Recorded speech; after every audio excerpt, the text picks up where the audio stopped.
so in the previous video, we saw that when a rock is moved in a horizontal circle, the centripetal force is provided by the tension in the string. But that's not always the case. In an example here, what's the force that acts as a centripetal force for orbits of planets around the sun? So the answer there would be the gravitational force. It's the force that pulls the planets towards the sun. So it's a force that goes towards the center of the circle, the center being the sun. So centripetal force is not a real force, it's not an extra force, but it's provided by a real force. So that can be tension, it can be gravitational force, it can be friction, weight, normal force, it can be any force that we've learned about before. As long as it points towards the center of the circle, it can work as centripetal force. So what's the equation of a centripetal force?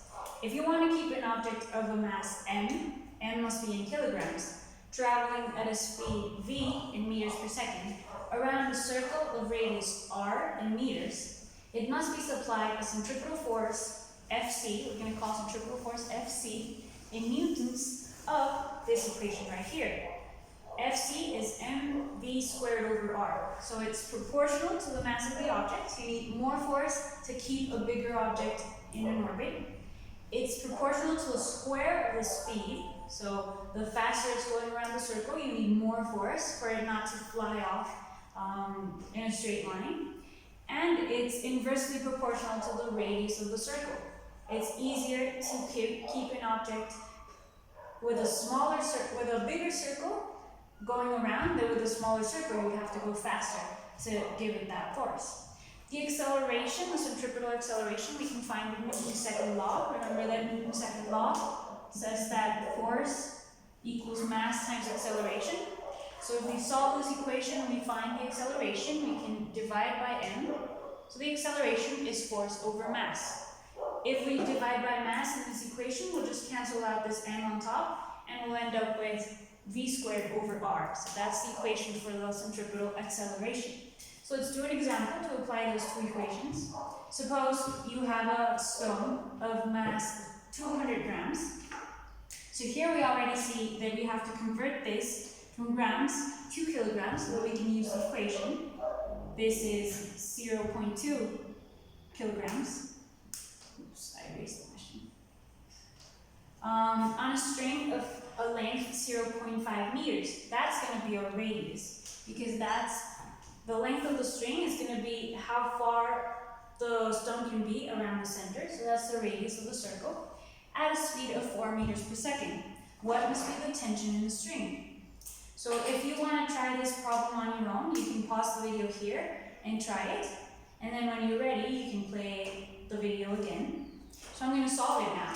The tension in the string has to be equal to the centripetal force so that it keeps it going around in a circle. So we can write tension is equal to the centripetal force, and we have our equation right here. That's mass times velocity squared over r, and we plug in the values that the problem gives us. So the mass is 0.2 kilograms, the speed is 4 meters per second, that has to go squared, and we divide it by the radius, which is 0.5 meters. If you put this in a calculator, you're going to get that the centripetal force is 6.4 newtons. Try it out yourself. And then for the acceleration, we can use this equation. So centripetal acceleration is equal to the speed squared over r. That would be 4 squared over 0.5, which is 32 meters per second squared. So that would be the two answers to our problem. You're going to have some problems similar to this one so that you can practice using the equations. Now, your hand exerts a centripetal force on the string. So your hand is the one that pulls the string and therefore the stone towards the center of the circle. But if you remember, Newton's third law says that every force has an equal and opposite reaction. So the string is also exerting a force on your hand.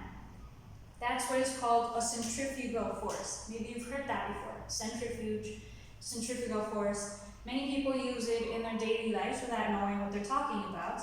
The centrifugal force acts on your hand. we don't care about what happens to your hand, we care about what happens to the stone, if it moves in a circle or not. So here in class, we're just going to use centripetal force, not centrifugal force. So that's it for centripetal force. You can leave questions in the conversation thing in Teams.